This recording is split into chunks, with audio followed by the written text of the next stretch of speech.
Worked. I think we're live. Are we live? Oh, okay. Welcome to another episode of Panakal Podcast for Geeks. This one will be about using reference. I am just trying to see if we're actually live everywhere. We appear to be live on YouTube. We appear to be live on Twitch. So that's working. And I guess we are live on Facebook finally. I don't know how so to it decided to work this time around. It's working. I don't know how to control it though. But I'm going to keep this window open in case somebody wants to talk to us. Yeah, it's working. Let me see. Just trying to see if we're actually live everywhere. Yeah, so that's working. Twitch is working. I think we fixed it. Whatever it was fixed itself, I think, actually. Oh, I guess we are live on Facebook. Okay, well, we're live. And so today we were trying to think of a topic to talk about. And let me turn on multi-stream over here, too, in case somebody wants to ask us questions. We were trying to think about a topic to talk about and ended up we were going to talk about sculpting and then just shoot the shit. But then I messaged Myles and I asked him if he wanted to join us, and he mentioned the hot toys. And then I thought, oh, that's true. We could just talk about reference. And I know a lot of people don't use reference, which is a bad idea. And I learned that. I think all three of us have learned that lesson the hard way. Sorry about my mess back here. I'm preparing for shows. I was thinking about like how I didn't use reference for the longest time, and then at some point, I think it was Scott Fisher. Actually, I was taking Scott's class, and I was trying to do a character, which you guys know as a traveler, and I had a hard time just getting the pose right. And then it turned into me doing at that time, I just did a lot of reference as far as I looked up astronauts in space. And then, so I had the general idea of what I wanted to do as far as astronauts in space. But then I looked up from there science fiction, like people in space. And then it turned into a whole even then you can use photos, but the problem with looking at photos online was always you never get quite the pose you want, right? So then I started what I would call my Frankenstein process, which is I would look at all these images and I'd be like, I kind of like this hand. I kind of like this leg, and then you would kind of piece together. So like the Traveler is made up of I don't know, 7 or 8 different photos that I found. And then the sci-fi aspect of it is from looking up things like, I'm trying to remember. I think it was like a little bit of what's that series called? Dang, I can't remember. So would you say that your reference process is mainly like from a photo collage standpoint? Like you have to lock in the image relatively good with the photos and then figure it out from there? Yeah. So like I can use my Jupiter character as an example. When I was doing Jupiter, I found photos of like aliens and stuff, but I was just like, this is probably not what I want. And then trying to get the hands, so I just shot my own hands as like casting spells, right? Just set up the webcam and shot the photo like this. But then I would look around for, I think it was Tani, who was like, you have to have something on him that's I forgot how she explained it. She was just like, think about it, like if he's wearing gloves, he should kind of wear gloves on both hands. Otherwise, why is he only wearing one glove? Like there's story to tell there, right? Like, Luke Skywalker is a good example. He's wearing a black glove to protect his robot or android hand. So I looked up gauntlets. So the guy has these specific gauntlets, and I ended up finding this artist who's doing 3D sculpts, and he had these cool gauntlets on this character, and I thought, I like those gauntlets. So I took the gauntlets as the reference from that piece. And then the head was even harder because I'm not good with faces. I'm not good with anatomy. So that's why I'm looking up all these reference photos, right? And then the face came from literally like 7 or 8 different. I looked up 3D sculptors, and then I looked up. I wanted him to have multiple eyes, so I didn't want to look up spiders because I fucking hate spiders. So I ended up looking up aliens with multiple eyes, which aliens with multiple eyes is going to bring you like thousands of photos because people do that all day. And so I started I call it a Frankenstein process because I'm taking a little bit from here, a little bit from there, and putting it together. But even his coat is a British red coat. I just looked up. I wanted him to. The original idea for him came from the Headless Horseman, like initially, I don't know if you guys remember the original version of him. He didn't have a head, Right. and he had 2 arms, and the idea was supposed to be he was like this ethereal ghost type creature, Right. and the original concept came from the headless horseman. So initially, I was looking at like British redcoats because I think that the coats had a cool like aesthetic to them, right? Like when they button up, and then you kind of have that flap that goes around the waist. Yeah. So I was designing it that way. So like a lot of that red concept came from just looking up British redcoats. Even though he's not British, but it doesn't matter. But then the head concept came into play because people were always like, people can relate to hands and faces. Right. The rest of your drawing can be like the weirdest cloud character or whatever, but if you see a hand and some faces in there, it doesn't have to be human, right? Like think of like Godzilla.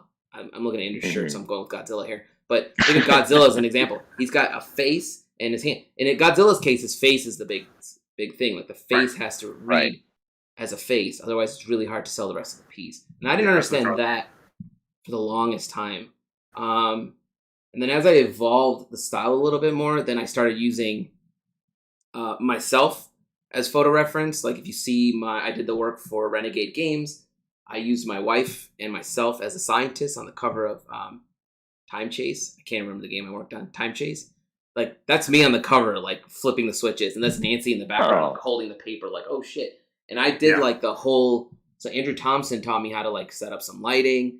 I set up like a fan so it's blowing her hair back. And then so I think a lot of artists these days started out by doing that kind of stuff, right? You set up your own photo models, but then you come to now, which is what I want to talk about here, is what we're doing, which like in Myles's case, he's got these hot toys that he can pose, and he's got the I forget what those really expensive ones are called. The hot toys? Bison or Hot Toys? The hot toys. Yeah. Both of them, I guess, are expensive. But then you got the nude sculpts, right? Like, so I have like I couldn't find them. I've got a very yes, and those cost like what, $300, $400? No, these are like 80 to 100. Oh, okay, that's not as bad. These ones aren't bad.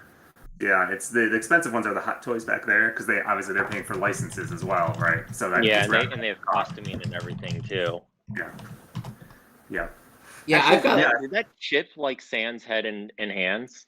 Was it just the body? Yeah, it's the body. It comes with the hands. You have a few different hands with it. And then you can buy heads separate if you want the heads. Right, that you can just snap on. That's a head that I purchased. But like Hot Toys actually makes much better heads if you're just looking for that. Like that's a Hot Toy head, and it's just phenomenal. Right, you can even see the lighting right there from my window. Like right there, that shot is a reference shot that you could use to figure out the lighting on a head that you drew if you wanted to. So that's that's. Does it come with different? It comes with different heads, right? So you have different facial expressions. Yeah, there are different head sculpts for different characters, depending on which ones you pick up, and you can find those on eBay. Heads for 1/6 heads for like $30 usually. So if you just want to get a couple of standard heads, and you'll find like Superman's head, and it's not like okay, I'm not going to make Superman's head the head on all my drawings, but it's just about applying that to that lighting to your drawing, as opposed to just tracing it or anything like that. It's more about the lighting. It's also about the bag of dicks you got. Yeah, this this one came with a bag of dicks. Not something I'll use, but I guess some people want that. I mean, some people probably want that for the extra reference, Do they attach magnetically? Come to think of it, because how do they even attach? The silicone is a little bit sticky on these things, so I guess it like adheres. It's just weird. I don't know. They went away in the box of parts. That's crazy. Sure. I mean, when you sent that photo in the group, I was like, where the F is anyone using this? Right. Like who's using this? So Myles, has your reference approach always been to use like small models and stuff like that, or has it changed over the years? No, it's changed over the years. I mean, quite honestly, just like Allen said, back in the day that, there was a time when I was still learning quite a bit about this and didn't use as much reference. And when I look back at those paintings and drawings, I can see the difference, especially in the faces and the hands. And I think it started with Dan DeSantos. By around 2017, he really drilled it into my head. I took his class at Smart School, and he was a master of. He shoots his own photo reference, but also kind of Frankensteining that photo reference where he needs to. with other photo reference he's shot, or or things from the internet or whatever. And what he does, and I think that's probably the best practice, is to start out with your own sketches, your own thumbnails, just to get the idea going. And then once you have an idea of what you want to see, then go get that in the reference. Otherwise, you could be kind of like handcuffed to the reference if you go for a reference first, right? You want to create that compelling image in the composition, then find the reference or shoot the reference that matches.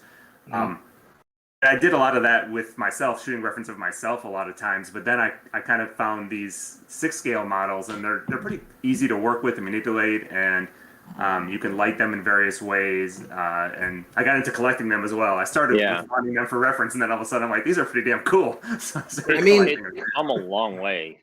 But I think it's also good, like in Miles's case, it's like, like some people might look at it and be like, this dude's just spending money and buying these toys.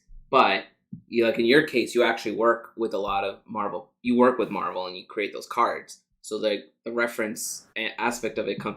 So it sounds like a cop-out, right? Like where you're like, I kind of use it for reference too. But it's also like, you can use those for anything. Like, they don't come into play just like the Spider-Man is not just the Spider-Man. You can actually use it. You can pose them for other stuff, right? And so you got a cool Spider-Man. I mean, you got a lot of them, which is kind of cool. I wish I can buy as many as you. Yeah, and it started for reference, right? And it became, the toys thing is secondary to me. I liked them so much that I was like, all right, I'm gonna get some characters that I like, and I like the idea of a statue that I can repose, so I don't get bored with it. But in general, it really started with the reference thing, and I think the first one I got was Darth Maul. I did a Darth Maul painting shortly after because I lit it, and then used that as my reference. But yeah, you're right. You can use them like I need a chrome helmet for a knight. Well, I got Mando back there. He's got a chrome helmet. I can light that chrome helmet and get the information I need to paint a knight's chrome helmet as well, because it's similar properties. Right. Yeah. Exactly. Yeah. I mean, that's the thing. Like, I need to probably invest in some of those. I've got a very low end grayscale version of those. I forgot what they're called. Mine were like $20 each. Artist Buck? No, actually, it's not even that big. Those. Oh, this is 1/6. Yeah. Mine are like. Is it this guy, the Figma? Yeah, I have the 1/12. Yeah, that's it. That's the one I've got. The Figmas. Okay. I couldn't find those after I moved. They're still boxed up somewhere. When I was in college, it was before college. When I was in high school, I got the wooden mannequin that I think everyone gets, or at least comes across at least one time in their life. But it's terrible. It has no mobility. Yeah, and then you're like, how did people use this garbage to make people? You had to really stretch your imagination. But then drugs. I remember I saw one of my professors had set up a little diorama using a few of these figures. Like he had set up a battle scene for a thing he was painting, and at the time, the double joints and stuff was new to me. I was like, holy shit, you can do a lot with this. But this one even has a lot of drawbacks. Like you can't, the arms can only really go up and down and back and forth. They can't rotate. You can't do this move. Yeah. Cannot do that move. It's it's like a standard move. Yeah. It's the most that it can do is that. And then, the torso, that's about all it can do for bending. Right. I think Myles, you showed the Bison can really flex. Yeah, I mean these things. Yeah, it's pretty good. Yeah, so. that's much better. That's actually the pose you went with, huh? Yeah, honestly, after you showed the photos of that, I'm seriously considering getting one of those to. I mean, for $80, that's not bad. That's not bad. I looked at those back in the day, and I ended up buying the Figmas because they were cheaper, obviously. And I think the Hot Toy heads, when they're just the heads, they aren't that expensive either. Yeah, about 30, 35, something like that. You can find depending on which head you're looking for, right? Don't try to find Darkseid Anakin. That one will run you a few hundred. But really, is it because he's got the scar? Yeah. I mean, people like Dark Anakin, but you know what? The Figma figures do. At least those do have much. I think those have better mobility. That's closer to the Bison, but even still, doesn't quite have the same thing. You see the joints everywhere. They're very exposed. I think this is a very good budget option for someone that doesn't want to spend $80 on it. The only problem is there are a lot of accessories for 1/6 figures, and if you're shopping around in a toy store or whatever, you can get one of those. They sell accessory packs of guns at 1/6 scale or whatever. Yeah. I don't think anyone is really making anything for that Figma scale. Right. Yeah. The 1/6 figures do have a lot of accessories, but 1/12 is pretty good as well. And Fison actually does make a 1/12 version of Oh that. my So god. you can see the Oh, 1/6, okay. and there's the 1/12. Now how flexible is the 1/12 one? I mean, it's pretty good. It's about the same as the 1/6. I mean, there you go. He's bending Oh my over, god. kissing his knees. So, so it's pretty cool. And they have male and female, and they have different body types for these. That's They're not pretty bad. handy. I'll say the one downfall in these is you can't use them like for the whole illustration to do your reference. Like you've got to shoot the hands because they don't Right. really have the hands, right? You've got to shoot the hands, your That's own kind hands of separately, and Frankenstein that in to get the full picture yeah. for the reference you want. So yeah, I guess now so now that you're shooting models and stuff, do you kind of just do like a whole I tend to do like a mood board thing where I don't really shoot my whole scene. A lot of it because like I come from a comics background, so I didn't have time to like sit and shoot every single panel. It's like no, I just need details for this one hand or this face or something, and the rest of it bullshit it out. It's fine. Right. And I still kind of go in with that mentality. I've never gotten around to being like Dan DeSantos, where Dan DeSantos takes like a photo, like a really involved photo shoot for every little detail. I just my brain doesn't work that way. Um, You also need the time for that, right? yeah, and the time, but so the way I approach it is like I tend to like if when I have reference, it tends to end up on like a giant mood board, and it's usually detail shots of things. Like if I do need a specific hand and I'm not sure like what's the lighting or what's the anatomy of it going on, I'll do that.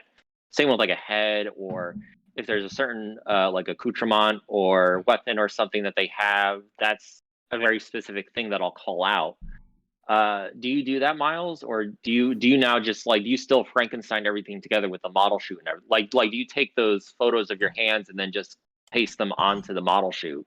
Yeah, so like I said, I'll get my initial drawing and then I'll go create kind of a Frankenstein reference version of that using all the different images I want before I start my painting. That way, all the information's there. It's in one spot when I'm looking at reference when I'm painting. And also, you can kind of see if it works or not. Because, when you start looking for reference elsewhere, like, oh, I want to do this character, but he's going to have an astronaut helmet, right? So I shoot the reference from there, and then I find a reference for an astronaut helmet, but the lighting might not be from the same direction. You can immediately pick that out when you pull it all Right. together into one image. And because I'm not doing comics where I'm like, shit, I got to do a page worth of panels today. I'm doing, one painting that I get to spend like a week on. Yeah. Putting that one day or whatever it takes effort in up front to get that and solve all those problems before I start actually kind of makes things faster. And that's something that, I learned from Dan and later Dave Palumbo kind of drilled into my head as well. Like both those guys use that approach. And it does. If you put that time in up front, it really solves a lot of problems for you later on. Now, once you guys have your reference, do you guys draw? Do you basically do drawings of your own reference to kind of act as your reference afterwards? I do that Yeah. sometimes to basically let it settle into my brain matter because if I draw directly from the reference, I can tend to lock up and freeze up. And this is actually something I learned from an article years ago from John Cristofalusi, where he talked about when you have your reference, never do your final drawing based off the reference. Draw it first and get it into your system and let your brain digest how you want to interpret those shapes and do that mark making before you actually commit it to the page. Because once you filter it, your brain will kind of subconsciously start to take out like the details that don't matter to you or whatever, like things that don't resonate with you. Yeah. Oh, that Um, makes sense. and you get a better idea of like how you want to translate that for your shape language and all that. What I've been doing is like I put all of it together in like Photoshop or whatever, and then I try to do some thumbnails on the side before that, so I kind of have an idea of like this is kind of how I want it to look. And then if it doesn't fit, I redo the Photoshop file, and then I sketch again. But I'm not really like that's one that I'm working on my anatomy skills because drawing is not my strong suit when it comes to like drawing people. Like I can draw shapes all day, and I can draw like a landscape with no problems because composition it comes to me fairly easy because I look at so much landscape that I'm like I know exactly how I want this to look. Yeah. But with the characters, I've been kind of right now. What I currently do is once I have it Frankenstein, I kind of start I create another layer and I block in the shapes real quick. So it's not like defined, I guess, but it's like a hard, like just, it's very loose with the lasso tool. It's like, this is kind of the closest artist I could describe that has what I'm doing there, like kind of loose styles. Like Eli has this cool way of drawing loose characters. But they become more and more refined as he moves his pieces, and then they become these real straight kind of like really awesome characters. But like I've seen his like initial sketching where I'm just like, that's cool to watch because it's like it's very relaxed and very like he doesn't stress. I mean, he obviously knows it's from years of doing it, right? So he's got this like process of how he's creating those shapes, and I kind of incorporated some of that after watching him draw over and over one day because I'm like, he's so chill with it, and I'm like over here like, this got to go this way and this has to go that way, versus don't overthink it. So I started going real loose with the day I discovered that the lasso tool didn't without the I was always using the straight lasso. Oh, the polygonal. Yeah, the polygonal, and then one day I discovered there's the regular lasso, like the rodeo lasso, right? And I was just like, holy shit, what is this? And and I just started like, and then that's nice and easy for me because I can just draw on top of it that way, and it's kind of like, so like I like the lasso tool because it helps me block in shapes and I can fill it real quick, right? I just literally shift F5 over and over, and then I look at that shape to be like, does this kind of emulate what I'm trying to do? Like with the Traveler, I use the Traveler as an example because with the Traveler I wanted him to. Initially, I had him like kind of like all straight out, like, oh shit, I'm floating in space, I'm lost, right? But then I changed it to a more, I guess, dynamic pose where he's just kind of there, kind of looking at you and floating sideways in a sense, right? You get the idea that he's not quite lost, but he's kind of definitely in space, right? But I wanted to give off the idea like that cool action pose, one knee kind of bent slightly, and then one leg kind of fading to the back, so maybe he's leaning forward to come towards you at some point, right? And that took a minute to figure out, and that was the other thing I was going to talk about. Is like I've been using a lot of Daz Studio. Like you guys have these physical sculpts you're using, which I'm not good at looking at that and just drawing it. So one of the Figma ones, what I would do before was pose it how I wanted and take a photograph of it, bring that into Photoshop, and then do my lasso reference over it and I would repose it. If I did the shapes, I'm like, these don't read the way I want them to, I'd repose it. But then I realized sometimes it's not the way I'm posing it. It's all like the lighting and all that shit, right? It's like, it's because it's bad lighting in my studio here. So I started doing was Daz Studio, where I can literally like create the sculpt in there, kind of the angles I want, and then bring it into like Blender and do lighting in Blender. I'm still not that good at it though. I started doing like 2 or 3 pieces that way, and I feel like Andrew, you and I have been messing with this before because like it didn't transfer correctly for some reason. Yeah, Daz. There is a plugin for Daz that allows it to transition into Blender. I think it's supposed to make it more seamless, but yeah, there's a weird thing where it's the normal maps, in which we can talk about that much later. Yeah, and I think once I lock that down, that's the key, right? Like. It's what it is basically like, I think the way that Daz reads a normal map versus how Blender reads a normal map, it's probably 2 different engines that are talking about it, and that's when you get it gets imported and it looks like, why is his face stitched onto his left pec? Right. I don't get this. Butt cheek is up in his armpit. This doesn't make sense. So I wasn't having problem with stuff shifting. I was having trouble with it not like refining it. If that makes sense. Like in the layout, it was looking like weird, but then when I would do like I forgot, it was like 3rd or 4th tab over in Blender, it would look fine. It would look like what I had made in Daz, but I'm like, it should look like that straight through. That may be a resource thing. I mean, we would have to look at it to see what it is. But yeah, it might be something like that. So 3D, go ahead. I'm sorry. 3D is awesome. It's awesome when it works. Yeah, I know. Yeah, it's one of those interesting things where with learning to do it like digitally, you can actually, it's like you said, like you can end up using your reference for your final illustration and not have to do this Frankenstein thing. I know I use Blender still for a lot of like, I still kind of use it the same way I do these, where I get very rough.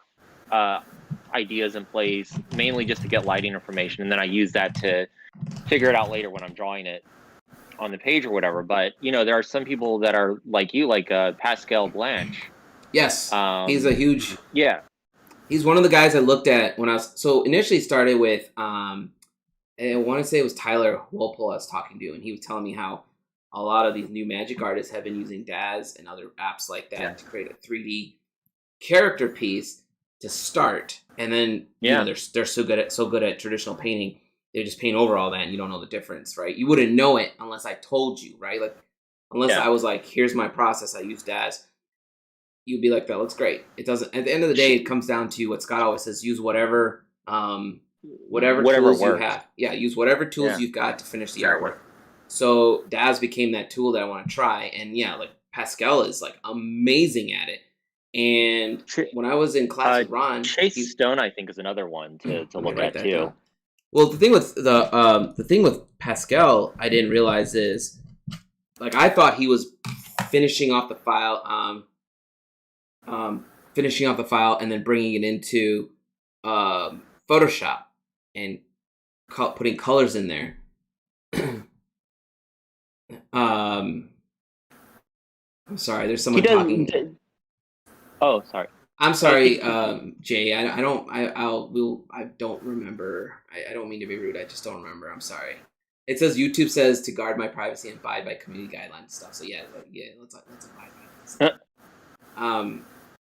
So there's a person talking that says, "Great seeing you again. Hope you're doing well." I'm having a brain fart on who they are, and I don't mean to be rude. So I'm sorry if I don't remember at the moment. What I was saying is, like, so Pascal doesn't bring it into Photoshop. He does those colors in Blender. Oh, okay. Yeah, like most of it. I mean, he probably does some Photoshop tricks at the end, right? Like, there's no way. I mean, there's probably a way. Mainly anything that gets like volumetric or anything where gets it less sharp, that's usually Photoshop. But like the initial colors and like materials and stuff, that all gets handled in like ZBrush and Blender. And as much of it that he can render out using that, he handles it that way. Mm-hmm. And then basically composites it in Photoshop and then paints over some areas in Photoshop to kind of make it look less like a render. And that's also like a workflow that is, I think, taken basically from like concept art nowadays. A lot of keyframe artists do that, where they get like screenshots of like game like in-game things, and they're told like, hey, you have to make this prettier. You have to make this like hyper real to what the game actually is. On a quick side note, I know who's talking to me now. I quickly did it. I'm not gonna call him out. I know who you are, man. I looked you up. Mystery solved. Yeah, mystery solved. Yeah, but like what Pascal does is like those are the kind of things I want to level my work up to, right? Like I want to be able to use the 3D reference that I use. So like Andrew and I have been putting together kit bashes of spaceships, right? And I kind of did a kit bash for the vast. So on the newest piece that I did for Ancient Ones, that's going to be at the shows, and then it's also being used in the Vast Grim RPG. It's on the cover art. It's this ship that's rocketing out. But I got the initial kit bash for that came from Super R-Type model that I was showing Andrew. That this that's right. Other artist was putting together. He does this thing where he kit bashes like all these models together, and I loved it. So I started from there for my reference, and then I also added pieces from, I believe it was a Macros, Valkyrie, I don't remember which one specifically, but I had like all these photos of it to the point where I was like, I'm going to buy this model and start shooting it. But they're expensive. They're like $100. And so what I really do with my ships right now is I take apart Gundams and I put them together to create different shit. And that's a trick Eli taught me. That's cool. But the problem with that is you have to be willing to say this Gundam is not going to be a Gundam. You know? Yeah. You either like sacrifice a Gundam or shop around like at Hobby Lobby. Well, don't shop at Hobby Lobby, but shop at other places that are Hobby like stores, Hobby Lobby that have very cheap models. Basically do the Star Wars thing. Buy tanks, battleships, submarines, cars, whatever has like neat. This is really only for like a hardware or hard surface modeler or hard surface painter that wants to do this kind of stuff. But yeah, you can take all that stuff and you just clip it out and glue it onto some styrene or whatever, and you have your greebles to basically create like a starship surface.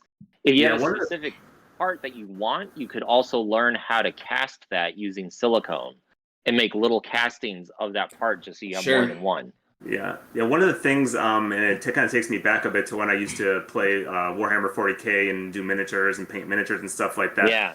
But there's a lot of stuff you can do where you don't even have to like buy those expensive models. Like this one buddy of mine used to make all kinds of like terrain and ships and stuff for us, and he would make it out of like this stuff called plastic card that you can buy, and it's basically just like it's like a piece of plastic, and you just kind of cut it out and glue it together, and you can make a ship out of that, or you can take like things from your kitchen, and put them together in order to shoot the photo reference. Because really, you're just trying to get the right materials and the right lighting, right? Yeah. So there's ways to do it. That is, if I remember right, I can't remember if Plasticard is the brand. I think Plasticard is the brand name of what the styrene material is. Okay. It's actually the same. This is, if you want to be really cheap, and I've done this. If you are too cheap to buy the material, but it's relatively inexpensive, you could actually, it's the same material that's used for like, say, credit cards or gift cards, that kind of thing. So you can even use that stuff, cut it up, and rejigger it. That's really once cheap. You paint it over. Yeah. Oh, I've done it. Like I've taken old Micron pens that have been dyed out and stuff. I just took out the parts and used them to make into like little engines and stuff. Yep. I mean, like Brian Cullen, who's a mutual friend of all of ours, when I first told him that I was kit bashing Gundam robots together or models together, he literally bought a couple of those, and then he put together this insane looking ship for Vaskrim, and he had on there, I think he had like Jello pudding cups or something that he cut out, and like all sorts of weird things, and that's that cool. And because the thing is, you put it all together, and then you just primer it, and you can't tell what half those parts are. And it's funny how much a primer can transform something, because it'll look like nonsense until you do the primer. It'll look like nothing until you primer it. Yeah, and like what you said about Star Wars is a good example, because like a lot of those ships are literally they just looked around. They're like, oh, what's this part? Let's put it to this, and what's this part, right? Yeah. And they got these insane looking ships out of them. Like the Falcon is. Like if you look up like how they came up with the idea for that, it's like all sorts of random knickknacks just put together to create the fastest ship in the galaxy. Yeah, like one of my favorite stories of that is the Death Star trench is literally 6 or 7 ping pong tables lined up, and they just put a trench on it and then littered the trench with like battleship parts of like a bunch of different model kits. They're just all of it's just random shit that they had, Yeah. And then they just filmed it by like they had someone drive by in a pickup truck like chucking firecrackers at it to do the explosions. Yep. And then the trench. I remember when they showed like the trench stuff is just like a little camera like on a pencil, just like going into the middle. It's the same idea they used for the same idea they had when they were trying to figure out how to do the speeder bikes through Endor. They built like a little model forest, and they had this like little camera attached to a pen, and they would just ride it through there real quick and be like, "This is kind of what we're trying to do." And that's the thing for me about all of this is like all the things we're talking about here, that's art too. That's part of the art process. That's part of the creativity, right? You don't just come up with that shit. It's like, oh, you used reference, so you're cheating. It's like, no. Like your creativity is what created that reference. That's all part of the painting or part of whatever you're doing, right? So, you have to think of it that way. You can't think of it as like, oh, this tedious thing I have to do before I can start painting. Like, no, that's part of the creative process. That step took me years to learn, because I would always just be like, I kind of know what I want it to look like in my head. I'm just gonna wing it, and you'll eventually get where you want to go, but it's gonna take you a longer time. Right. Actually, Myles, can you show us the lighting kit that you showed us earlier? Yeah. So I picked up these Lume cubes. They're called LUME cube. I picked them up on Amazon. I picked up a set of 2. So basically, here's the Lume cube, and it comes with like a diffuser and a bunch of gels, different colored gels, and they snap right on the front magnetically. So and like like the shutter, the piece with the shutters here, all that kind of stuff. Oh, neat.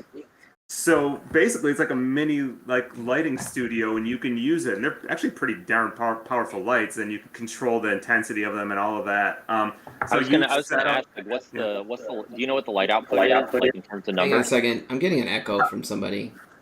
I don't have it off the top of my head. I'm sorry about that. That's fine.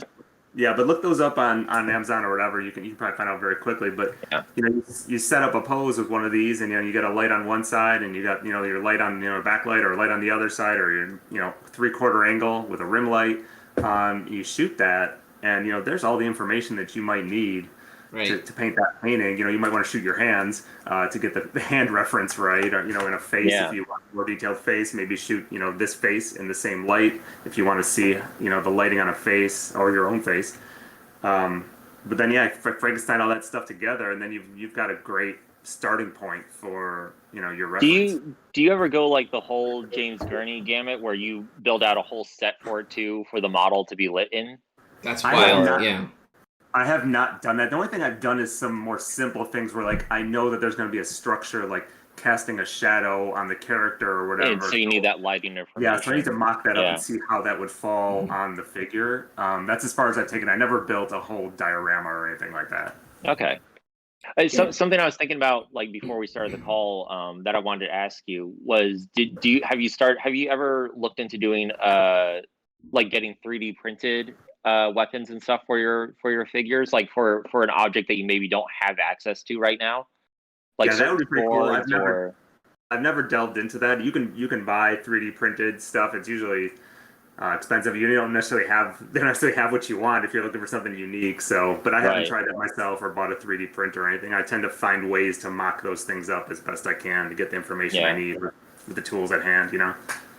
I got a question for you guys. So someone in the chat is asking, do we find models of humans for reference better or worse than real humans as models? I think real humans are better if you can afford real them. humans are the best. If you want to set up a photo shoot in your house and get that rolling, that was probably easier before COVID.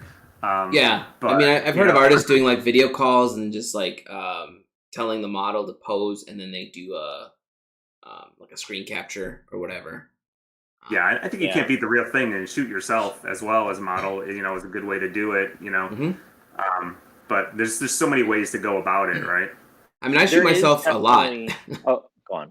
No, I was saying I shoot myself a lot. I'm not the best model, but it's usually to get like I'm working on a piece for my Sons of Orion, and I wanted the guy to have this cool like I just drew a weapon pose, and I don't have anybody here to take that pose for me. So, but I see it in my head, so I just shot myself doing it a couple times. I was going to say, you can, if you have a really strong grasp of anatomy, or if you take a lot of basically pickup shots of like certain anatomical details to basically fill in the knowledge after the fact, you can really rely on these little figurines and not ever have to worry about hiring an art model again. Right. But yeah, like you have to have like a very strong understanding of anatomy. Not like a 30-year understanding of whatever. You have to have it really settled into your brain matter to the point where it's a second nature thing. Right.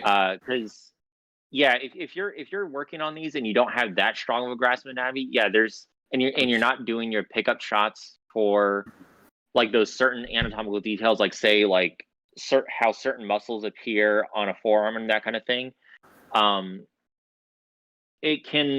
the effort can fall a little bit shorter than what you want, in your final output. I mean, I know like I don't have that in my head. Like I couldn't even draw. Yeah. I'm working on a piece of a character sitting down, and I can't even like get that angle of it, like just the legs going back towards the back of the couch. So I literally had to set up the recliner and then sit on it with my arms up there and then just set the camera to take photos. But exactly. Like just to at least fill out that missing information. Just to get the information. Yeah. I didn't even do anything like there's no like light. I wasn't concerned about lighting at that time. Well, here's the thing though, with my work, like lighting is not as important to me as it is with like say your work or Miles's work, right? Like with my work, I have so many wild colors. That's actually a really good point that I think we should bring up, like the difference between shooting reference for information versus reference for like the way I categorize is like reference for information versus reference for lighting. Yes. And I tend to shoot more the former. 'Cause weirdly enough, I'm kind of like you, like I'll set up maybe like a quick thing in Blender if I'm trying to figure out some weird lighting situation. But most of the time I'm like, no, I just need to know what is like the, like to use like a 3D term, like what is the height map variance of this thing? So I know like how do the shadows fall on it? That's all I need to know. Then I can kind of figure out like in my head, how does the shadows work on it? Yeah, like with the, go ahead, I'm sorry. But I do know like some people use they will shoot more for involved lighting to be like, oh, I want to know how does this red and blue interact, and they'll capture that kind of stuff versus like, oh, I need to get like a shot of like the belt buckle so I know how the belt buckle looks detailed and stuff. Yeah, I mean, like Miles's work has you're shooting like you do a lot of characters, and when you do a lot of characters, I think lighting is very important to sell that character. I'm absolutely shooting for the lighting, but not necessarily the color of the lighting. I tend to do it in black, convert it all to black and white. My reference tends to be grayscale. And I do the color on the board, or I'll do a color comp first in Photoshop, and then let the paint handle it on the board. But it's more of the value of the light than the color of the light. I mean, see, that's interesting too. Like, I don't really do grayscale stuff till I'm ready to like even consider color, and like I'm working on a piece right now. I'm fighting it, and I realize it's because the values are too close together.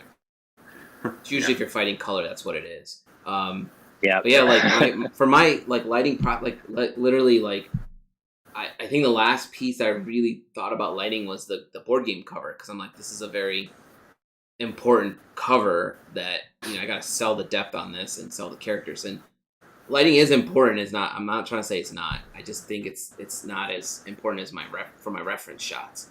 Like once I have everything kind of put together, like the composition's ready, then I'm like, where's my light source coming from? And then let's get I do a lot of landscapes, so my focal point is usually where the highest light source is, right? So, right. Something I just thought of that I think might be important to leave here in reference to like, or in regards to shooting for lighting for reference. If you're shooting or if you're working digitally and you're building up your models and stuff digitally like that, always be aware that you have like, if you're shooting something real life, it's you and you're seeing the model, and whatever is happening with that light, that is actually happening in real life. There's no filter applied to it, basically. What you're seeing is what you get. The issue with programs like Blender or whatever, you're dealing with someone's interpretation of that through the render engine. Basically, like however the mathematical model is for the render engine and how it figures out the lighting, it's based on physics, yes. However, each render engine will interpret things slightly differently from render engine to render engine. Like, say, rendering it in Blender's cycles looks different than, say, rendering in Blender Eevee, which also looks different than Corona render, which looks different than Maya's or V-Ray or anything like that. So I would say, like, if you want to go like the 3D route and doing it that way, that's fine. Just be aware that some things, there may be some weird stuff to it that you're like, I don't understand. This doesn't make sense. It might not make sense because the computer doesn't know how to handle it as an issue. Oh, yeah, that makes sense. Yeah, we ran into that with Eevee versus Cycles. Like, there were certain shadows that it wasn't figuring out how to render when we were looking at that spaceship. When we turned it into Cycles, it knew it because Cycles is a more physically accurate lighting engine. It cast a bunch of shadows that Eevee wasn't picking up at all. Right. I think part of that might be because those kit bashes that I got, I believe they were all made in Maya and then imported, right? And then I'm bringing them into Blender. Part of it might be that, but then again, like they're exported out. Maya itself doesn't have a internal render, if I remember right. It uses like external renders like V-Ray and that kind of thing. The issue is more probably, I think, how the materials were set up or whatever. That's another thing you would have to learn if you want to shoot digitally for this kind of thing. If you only want to shoot matte gray kind of things, that's very easy to set up in 3D. But if you want to shoot, if you want to have like actual color materials applied, you basically have to learn like 3/4 of the process that's used for like game development. Like you have to understand texturing and material setup, and then lighting setup and how to set those lights correctly so everything kind of looks right and all that. And then what to do if you're troubleshooting and you realize like this metal is not looking like metal properly. What's going on? Is it an issue of is the PBR not set to be metal enough, or is it another issue where maybe the glossiness is not correct or whatever? Whereas like real life, if it looks like metal to your eyes, hey man, it's gonna be metal when you actually shoot it with lights. Right. Exactly. That's the tricks that we all learn, right? Yeah. That is the kind of trade-offs you can have though with it. Yeah. I mean, I think my next like evolution that. is... Go ahead, Myles. I'm sorry. Yeah, I've used DAS in the past for my workflow, and it's just you get to that reference stage, and it's just like, all right, it becomes a choice. Like, what's the best thing for this? Am I going to head over to DAS? Am I going to shoot a 6-scale model? Am I going to shoot myself? Am I going to combine those things in some way, right? And usually I'm Frankensteining a couple of those methods together because I'm almost always shooting hands and face real and then combining that with a 6-scale model or a DAS reference or something like that. But I also wanted to toss out there to anybody who's looking for maybe something a little simpler, even just to get started, sites like Figurosity.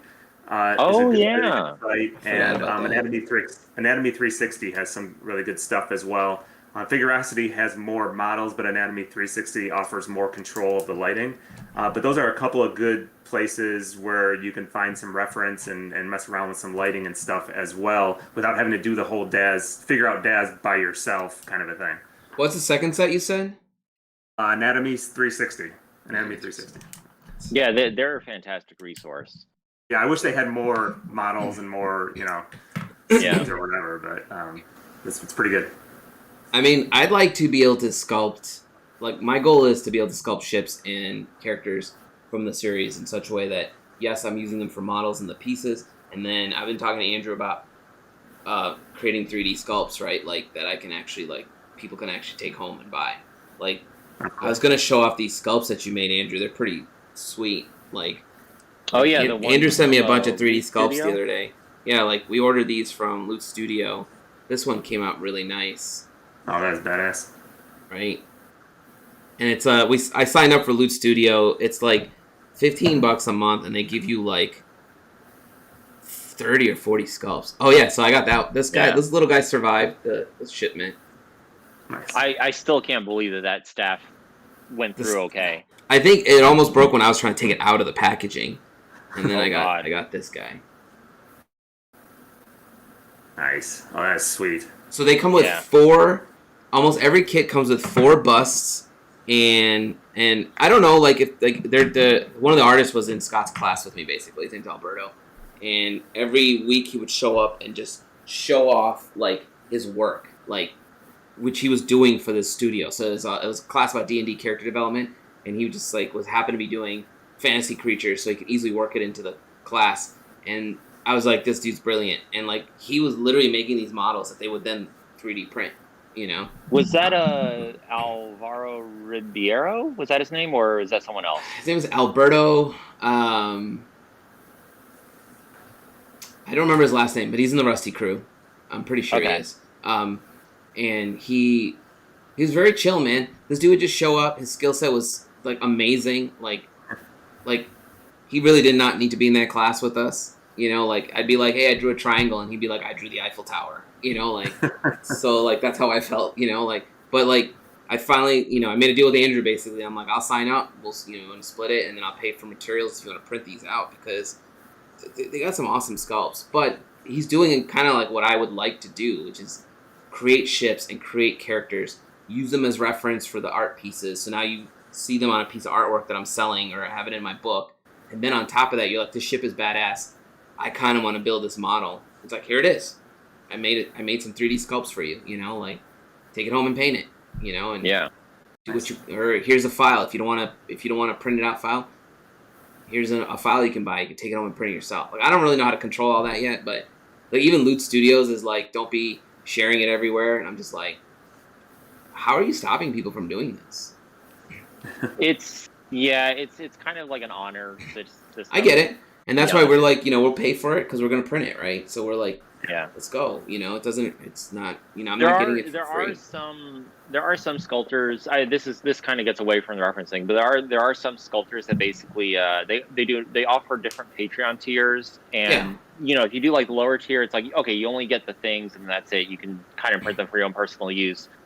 But they have higher Patreon tiers where basically you're buying a license to resell the files as physical objects. So you can't resell the digital files, but if you have a 3D printer, you can then sell like the actual printed minis on Etsy or something like that. And as long as you're subscribed to that tier, you have that license. So that's probably why, like, I noticed on Etsy, like when I was looking up, like, so I really want to find, I really like that Casey Jones that we saw on, I forgot the site, but when I was looking that up, there was like 5 of the same models being sold by 5 different people on Etsy, and I'm like, how the hell is this possible? I believe that's probably what it is. I think he's one of the artists that has something like that. Yeah. I mean, I want to, like, you and I were talking about 3D printers because I feel like I want to get into 3D printing, and I have a garage now because I can't really put it in here because it would stink up the whole studio. Yeah. So yeah, trust me, you definitely don't want it in the studio. Yeah. So my next evolution is for like 5 days. I don't want anything in here. Actually, this floor, this what's happening on the floor here is bugging me a lot. So it's like I'm trying to do inventory for the shows, and I realized Dragon Con is in like 3 weeks or something, 2 weeks, and I'm going to stress. But yeah, with the 3D printer, you can end up, you know, like what I was saying earlier, you can print out like weapons for like a 1/6 or 1/12 figurine. You could print out like certain specific kit bash parts you want. And then so people have Gundam parts, like larger things. Yeah. Yeah, Jason Peterson, I don't know if you guys know him. I was talking about kit bashing Gundams or getting a 3D printer. He's like, you're gonna want to buy all this Gundam stuff, and you're gonna be printing like a maniac. I'm just like, it's all there. Oh, you'll have to show me that later. I didn't know there was Gundam parts available.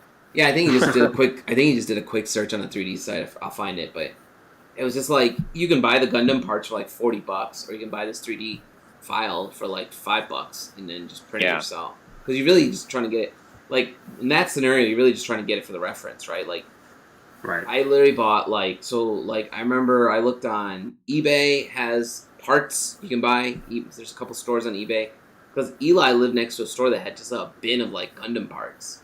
Like, I don't know how that came into fruition, but there it was. Wow. So like you can just like buy all these parts, right, and just start building out ships. Like, if you go look up, I don't know if Brian shared his ship anywhere, but he made his ship is bananas looking. Like, I thought I was doing pretty cool kit bashing a ship. Brian just was like, no, Brian's amazing at that stuff, so that's kind of his thing, right? Yeah, I'm like a 7. He's like an 11. You know, like I did not mean to make a 7-11 reference there, but there it is. Now I want a Slurpee. Yeah. Oh man, I would love a Slurpee. I haven't had one in ages. I haven't had one in a long time. Not many 7-Elevens down here in North Carolina. You might as well just put a cup of sugar and drink some Kool-Aid, you know. But yeah, so like, you know, to get back on topic here, like I think 3D might be the next evolution of this stuff. Yeah. So yeah, that's the only issue with like real life model stuff is like they still take up space.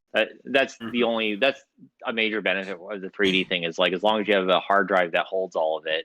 Yeah, sure. You got space for it.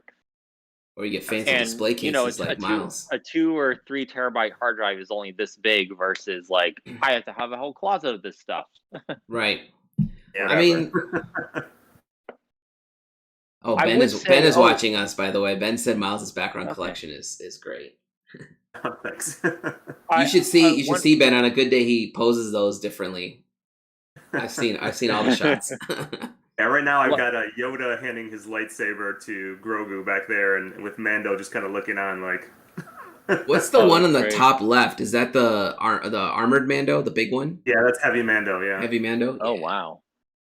I would say for shooting figurines or whatever. Also, like take a look at I know Sideshow Collectibles had some YouTube videos for toy photography. Also, look on Instagram for other toy photographers. I mean, Sideshow has videos for not only just a shooting part of it. It's if you get a chance to watch their videos on painting, like these sculpts are like those came painted like really well, and I used to always initially I always thought they were like just machined, right? Like somebody builds them and then there's a machine that says, here's the colors, lay them on. But there's somebody actually painting each of these. That's why they're limited runs. So I was going to say, and expensive. If I remember right, I think every toy gets hand painted still. Mm-hmm. Yep. I don't think there's any machine that actually like hand paints or that paints details on toys, nope. even like they small can't. action figures. No, it's like a one color, right? Oh, by the way, Ben said that Myles, you change your pose every week in Dave Colombo's class. I did. Yeah. So. I changed at least one toy every week because everyone started looking. Apparently you turned that into a game for them. I was slacking if I didn't. But Sideshow doesn't have. There's no, like what you're saying, there's no one machine that can do that yet, as far as I know. And that's what makes that's the beauty of those, right? Like, that's what makes them so great. It's the paint apps, including the sculpts and the paint apps. Yeah, and I guess the way that the cost really skyrockets with that is like the amount of like paint application for that. Because I do know like the ones that Sideshow Collectibles is showing in their videos, those are called Paint Masters, which is like that's the one that they send over to China to be like, hey, here's what we want to do, replicate it. And then they have their whole line of workers basically hand painting doing each step by step. And they usually send like a cheat sheet along with it to say like, here's how we did it. Here's the steps that we did to do each aspect of it. They do that for like even like the small like 1/12 Star Wars figures. Those are done the same way. Or even like even your old G.I. Joe. Like it's just a matter of like how complicated is the paint process? Is it a matter of like one color and then another color for smaller detail on it done, or is it like you have to go and do like base color, shading, weathering, that kind of stuff adds production cost and production time to it. Yeah, that's kind of like Fett's got some. The Fett's got some good weathering on it. I am not going to pick it up and bring it over here because he's heavy. I mean, my concern I'll drop him from there to here. He survived the move. The only thing is his little rocket broke, and I fixed it. But that was disheartening. But if it's the only thing that broke through my whole move, literally, TV made it, and Fett's fucking rocket broke. So, that's always. I think what it was is I wrapped him up super tight because I don't. So I don't know about you guys. I don't keep the boxes these things come in because in my head I'm like, I'm keeping these for life, right? I've got the boxes for those.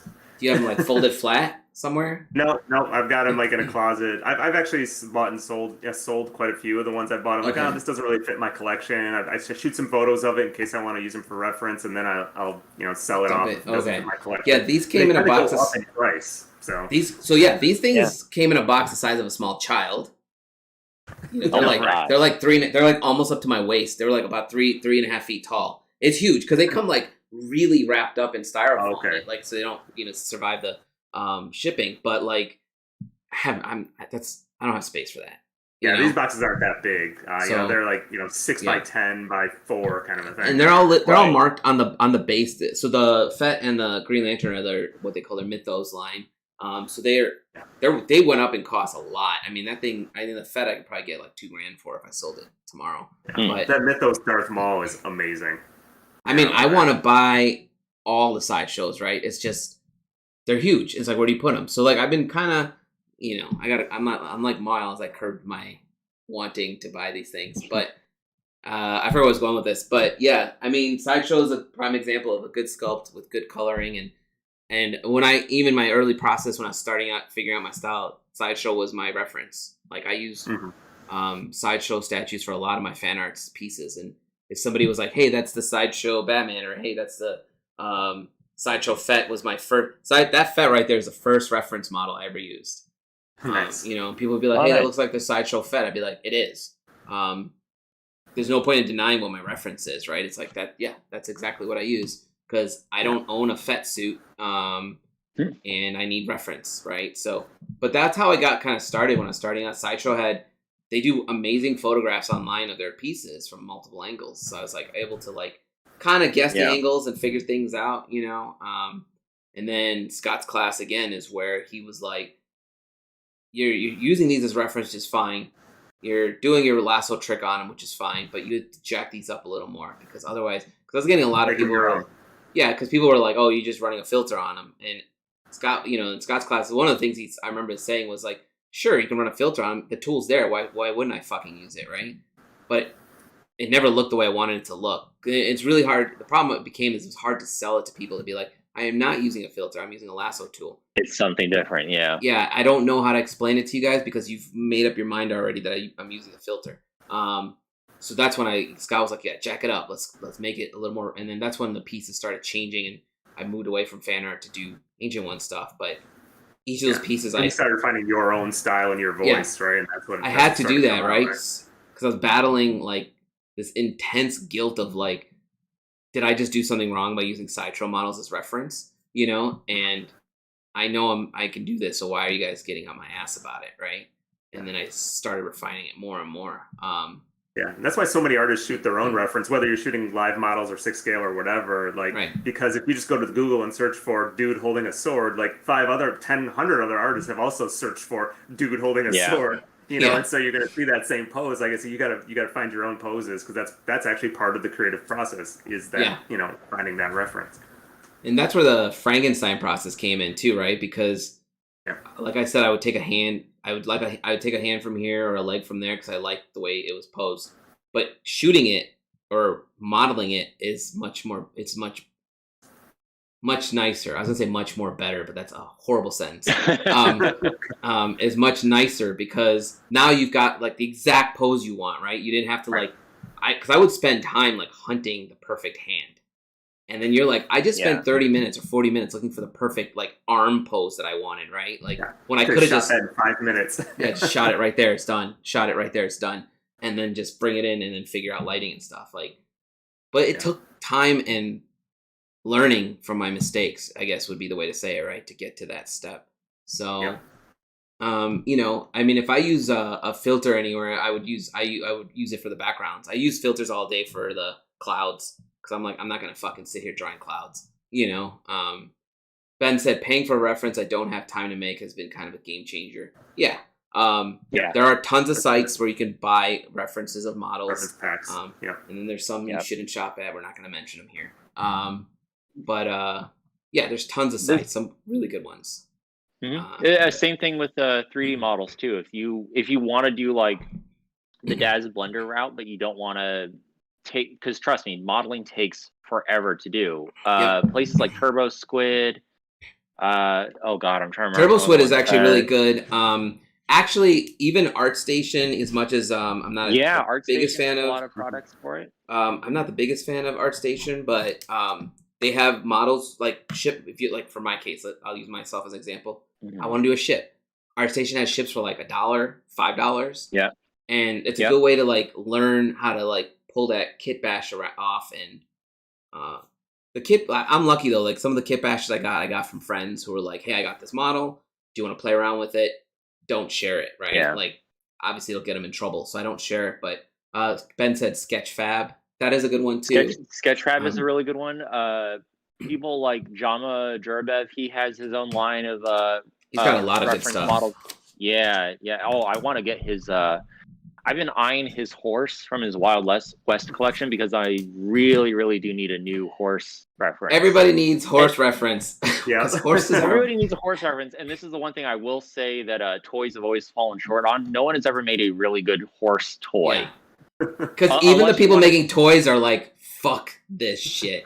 You know? It's also like, I guess it's also like because, you know, you're dealing with like the limitations of a toy, it can only bend so much or go so far. Maybe there's a new one now, I'll have to check, but like in the past, most of the ones I've seen that have had about the same mobility as what you would expect from a horse, it's like hundreds of dollars to buy one of those. And it's also like if somebody has made a good 3D model and the one you're talking about is really good, if somebody's made a good one, just jump on it. Because I was actually looking at that one because every time I think about drawing a horse, I still have to finish. I have a centaur character that I want to finish.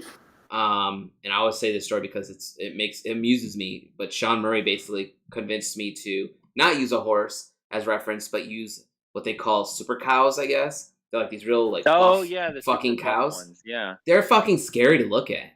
And I thought they were like Photoshop cows when I first looked it up, but he's like, no man, they're like bred that way. And I'm just like, I would not want to be the guy trying to handle that cow.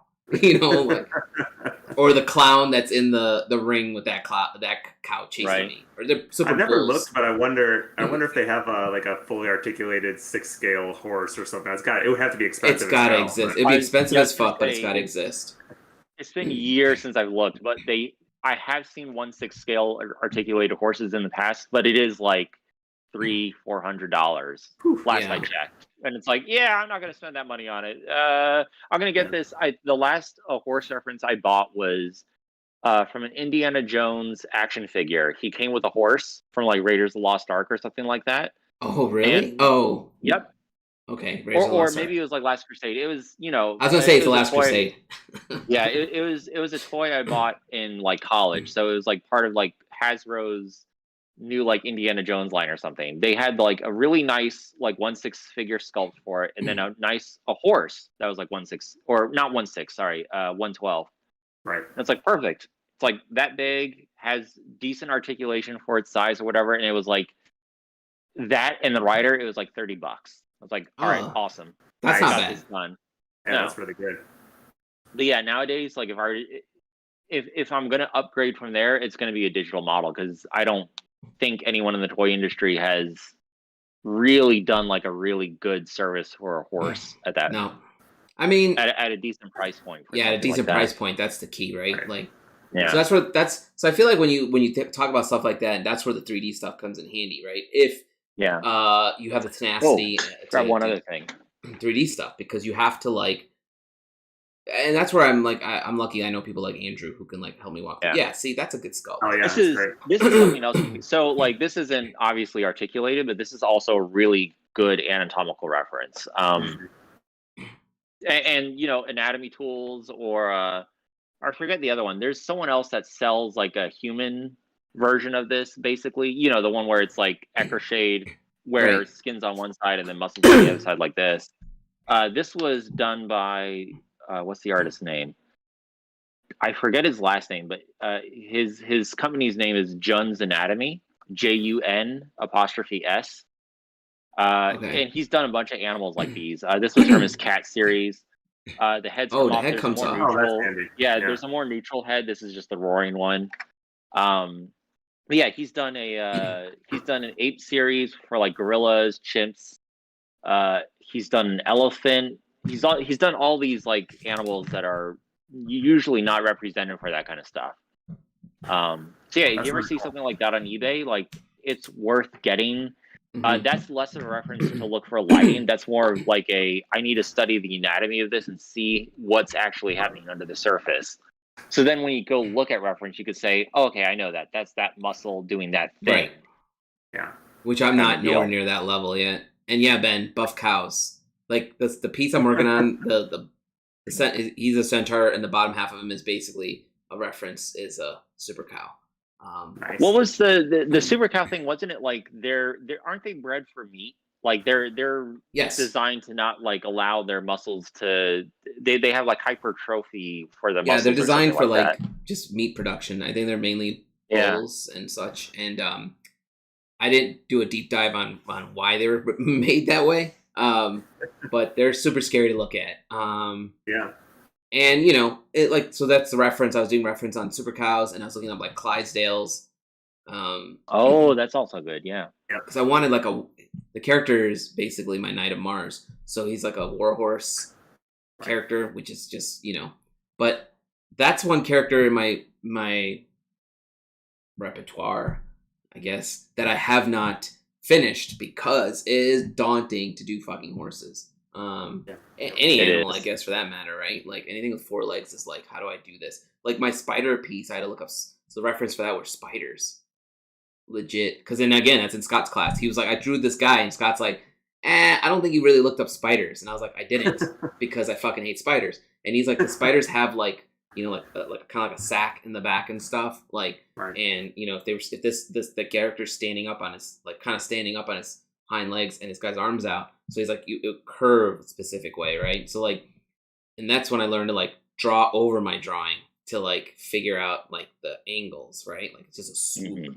And again, I had to look up spiders attacking things because you didn't want just a flat spider. It had to be like That's the thing. That shit gave me nightmares for weeks, man. But and there's no way in fuck I was gonna buy a 3D model or a reference model of a spider. I was just like, I'm just gonna look at photographs. You don't reference of a spider? I hate spiders. Give me the heebie-jeebies, man. I saw a video today that I say for like I have no idea when I'm ever going to use this as a reference, but I figured it'd be cool enough not to dismiss it. It was a video of a wasp eating the legs off of a fly so it can haul it off to eat the rest of it later. Wow. I mean, if you look up, and the video descriptor was like it's specifically biting the legs off because A, the legs are not that nutritious, and then B, just removing them makes the whole fly easier to cart off to consume later. So no, it was so crazy. I looked at it, I was like, yep, gonna save that for reference later. I don't know when I'm gonna use that. Carrie Drake, who's in our group with us, posted a video on his Instagram. If you look, Carrie Drake, he posted a video on his Instagram, 2 hornets duking it out, and they were like 2 wasps or 2 hornets. It was, I was creeped out for like a moment, like minutes after I saw this. I was like, I wish I didn't watch that video because I was dealing with a wasp nest outside of the house, and I just kept thinking that could be me. You know, like they were just battling, and it was the creepiest thing. And he like gets in real close for that shot. I'm like, I better see a fucking illustration with some hornets fighting or wasps or whatever the fuck they were to make this worth your time. To make this worth your time. And he's like, my backyard's full of cool things. I was like, I would not last 5 minutes in a backyard with that many bugs, man. Like my backyard I had a giant moth attack me the other day and I freaked out. Okay, like I'm a city boy. I grew up in the city where bugs go to die. You know, like there's no trees out there. Also, there was one, Jason said, do you guys use Rhino House? It's clips of animation of different animals and people, mostly for animators, but it's a nice reference for things moving. I've never heard of it. I'll look it up. I haven't used it. I do have friends that are animators that use it a lot, and so I've been aware of it. I just have never gotten around to using it. I'm very bad about using video as reference, but I do know a lot of artists that do use it. The only time I've used video as reference is like I'll do a screenshot of like an action pose that I really liked. Like I was trying to create a shot of I had this random dream about a dude floating on an asteroid in space. Go figure, right? But I wanted this specific like angled shot from the background, and I ended up taking screenshots of from which one was it? Endgame, where Spider-Man is on the spaceship as it's taking off, and there was a couple shots of him just standing there looking back at Earth, and I liked the angles of the shot, and so I just took quick screenshots, and then I did kind of like a lasso paint over on top of that. But I wasn't too happy with it, so I've never finished that piece. The idea is still there. My guess is a DAS model on just a square in 3D and then angling it might be the trick to get the angles right. Like the angles weren't there. That's the problem, right? Even if it's a screenshot. Actually, I have a solution for you for that. There is, and this is for anyone with Blender. There is it's not an add-on, like it's not something you take into Blender, but it's a standalone app that works with Blender called F-Spy, S-P-Y. So F as in font or forge or whatever, dash spy. What it does is it's mainly used for compositing people, where you have, like, say your shot that you've filmed and you're like, I need to put a 3D object into this. I need to make sure it's in the right perspective and all that. What this does is you load up your shot, you basically lay down some perspective lines, and then it'll set up the shot in Blender with the right focal length and the right camera angle, so you can get the exact shot that you need. So when you eventually put all your figures in, everything will look like it matches the plate. It'll adjust the figures to the perspective line? Well, it doesn't need to adjust the figures, because like when you look through the Blender camera, the camera is already set to the right focal length and camera angle that matches the plate of whatever you put in as reference. So for example, Alan, that concept artist I've showed you before, oh gosh, I can't remember his name, Asavilios. The one with the one guy that, the one guy, like I've shared a few of his time-lapse videos with you where he builds out like whole scenes in Blender and stuff. Yeah. There's some of them where he will do a thumbnail like real briefly in Photoshop, and he'll take that into F-Spy to be like, I want to use this to, instead of like trying to guesstimating and figuring out my thing just by like looking back and forth. I'll just take it into S5, figure out the perspective and focal length using that. And then based off my thumbnail, I already have the camera set up so I can know what the exact shot is that I'm going to have in Blender. So I've been doing you can do that with film stills as well. I wonder well. if I can do that. I have to look into it. Because what I've been doing right now is with Ron is I've been doing where I sketch a thumbnail, and then I bring the idea is we're going to bring it into Blender, and like I forget, you have to import it in, and then it stands like, so the drawing is staying in the background. Yes. And then I set up my camera shot here, and then I physically draw in all the shapes. Yes. To get it. But it doesn't do a lot of like perspective and stuff. So if F-Spy can help with that. That's something we can talk about later too. Like so I can show you how to set that up and stuff. That would help a lot, because that's the problem I'm having with my landscapes. Like I get the compositions down right, but then the depth is where I fail. Like I just have a habit of like putting everything down as quickly as I can, because when I was doing graffiti, it was all like flat. It's just like now granted, like this isn't, if you still need a certain depth, you are going to have to like obviously place your figures right away from each other, like X amount of distance or whatever. But if you're trying to like do a thing where like you said the Spider-Man shot of him looking back at the Earth, if you're trying to capture a specific focal length that's creating like a specific perspective distortion, that's what F-Spy is used for. Okay. So you're using like a 90 millimeter lens to match that, instead of like, say, when you were guessing, saying like, oh, maybe it's a 200 millimeter lens, or maybe it's like an 18 millimeter lens or something. And no, in actuality, it's like 90 millimeter. But based off of like using F-Spy, you can actually figure out what that focal length is using perspective lines based off the plate. I'm cool. probably not explaining this like totally it's probably more of a visual thing. Yeah, how it works. No, I get it. All right, well, we're about an hour and 15 minutes over. We're an hour and 15 minutes in, so about 15 minutes over. That's what I meant to say.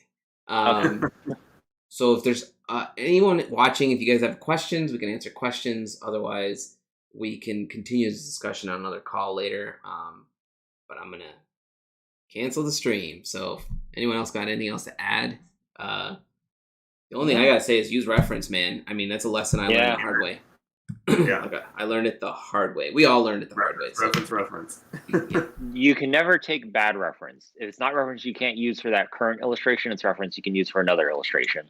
Yeah, exactly. And sorry, Bruce, you're way late.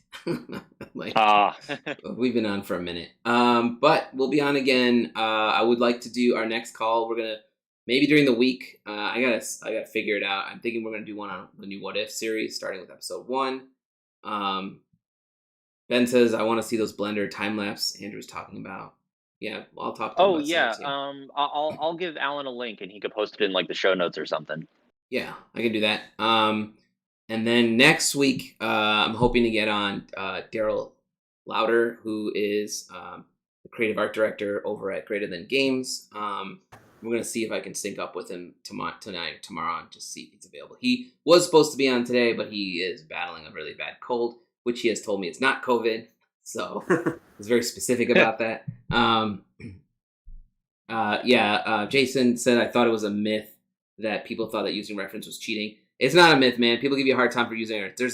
I've seen artists do drawings and then just post them and saying no reference used, and you're like, yeah, like you literally want to respond with, I can tell, I can tell. Yeah. I mean, this goes back it goes back farther than him, but it even goes back to like Frank Frazetta. Like he even boasted about that. Like, oh, I didn't use any reference. Like, no, he used reference. He used reference. When he died, they found all these reference shots in his studio, right? But he he wanted to be the cool guy who didn't use reference. It's just marketing. That's all it really is. Dude, I use once I learned the value of reference, I use reference for everything, even my like compositions. I'll go to I've been to the museums, the art museum here, and I've used a ton of compositions that I really loved in an old painting. Right? I find compositions in the comic books that I read. Like I'm actually working on a piece that I found an angle on a composition that I really like from Batman Black and White, or White Knight, Batman White Knight, and I'm just like, it's just a composition. I like the angles on it. There's no, if anyone says you're cheating for taking a composition from a comic book page, it's like, come on, man. Like that's how you learn. That's how you learn, and that's also like you didn't take the comic book page and bring it in. You're just using the angles. Like I like the angles on the shot, and I was like, that's a cool shot. So I do this. I mean, whatever, man. I'm just trying to get the artwork done. The goal is to get the stories and the artwork out there. So, all right. Well, thanks for everyone who's watching. I'll put the links to most of the stuff that I can remember. I took notes for websites and programs in the show notes tonight, so they'll be up. This should be up on YouTube soon, and anyone who didn't get to watch can watch it there or on Twitch. And I think Facebook now. I actually got it to work, so there's 3 different places where you guys can bother me. I am going to convert a lot of these to audio and put up on Spotify soon. It's just taking me a minute. I found a thing called Craigbot. It's called Craig. Craigbot? Apparently, it records your voice while we're talking here. Then I can convert it to audio, and then it's just audio, but it's not working right. And Brian told me he stopped using it too. So it'd be nice if I can find an app that records just the audio while we're streaming, but I can also pull audio from this video later. So yeah. So I think Spotify is another angle for this podcast. That's the other thing. People are like, podcasts should be only audio, but I'm like, what do you call a video podcast? A vodcast? Videocast? I do think I've heard vodcast before. It's not a term that everybody uses. Podcast is the main thing. So yeah, exactly. All right. Well, I'm gonna take us offline. So give me a second. Thanks for watching. We had a lot of people watching today, actually, which is great. So I'm not sure if the Facebook angle helped or if just people actually care about